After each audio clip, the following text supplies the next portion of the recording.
SBP kinampihan itong si Coach Chot Reyes sa mga palpak nitong ginawa. Coach Tab Baldwin binabaliwala ang opinyon tungkol sa kalakaran sa Gilas Pilipinas. Pero bago natin umpisahan, ay suportahan mo naman ang aking channel.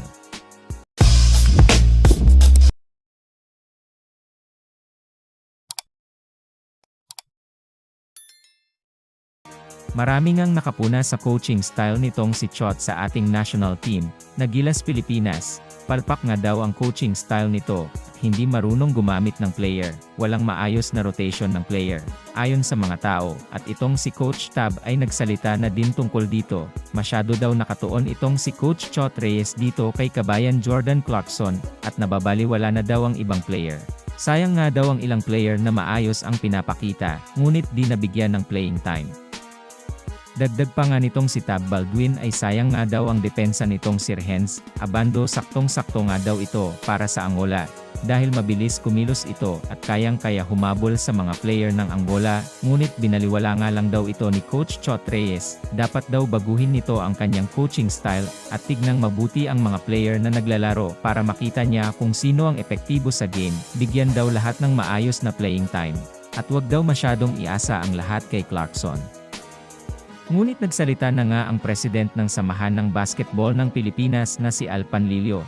Tama nga daw ang ginagawa nitong si Coach Chot Reyes, wala daw silang nakikitang mali sa pag-co-coach nitong si Coach Chot Reyes, at nagagamit daw nito ng tama ang mga player. Maganda nga daw ang rotation ng player nitong si Coach Chot Reyes, at nakikita daw nito kung sino ang epektibo sa game kung kaya't yun ang binibigyan nito ng mahabang playing time.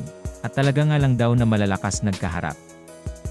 At ayon naman kay Coach Chot Reyes, ay humihingi siya ng tawad sa mga Filipino fans, dahil sa dalawang sunod na pagkatalo ng ating national team, na Gilas Pilipinas. Ginawa niya daw ang lahat upang manalo ang team, ngunit nabigo sila, dahil malakas ang kaharap. Susubukan nga daw nila manalo sa susunod nilang laro, at talaga daw pag-aaralan niya ng mabuti at gagawa ng maraming strategy para marami silang opsyon kung sakaling magka-aberya sa game. Ibibigay niya daw ang lahat ng nalalaman niya. Sa laro.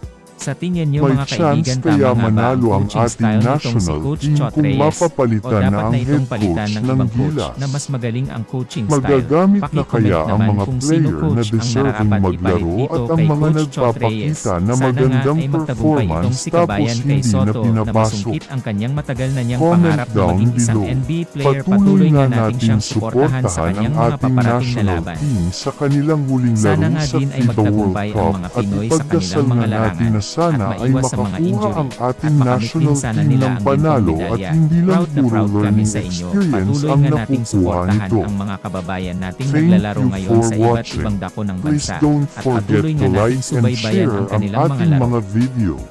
Maraming salamat sa panonood ng aking video. Kung nagustuhan mo ang aking video, ay huwag kakalimutang like and subscribe. At huwag mo na din kakalimutang pindutin ang notification button upang updated ka sa aking mga video.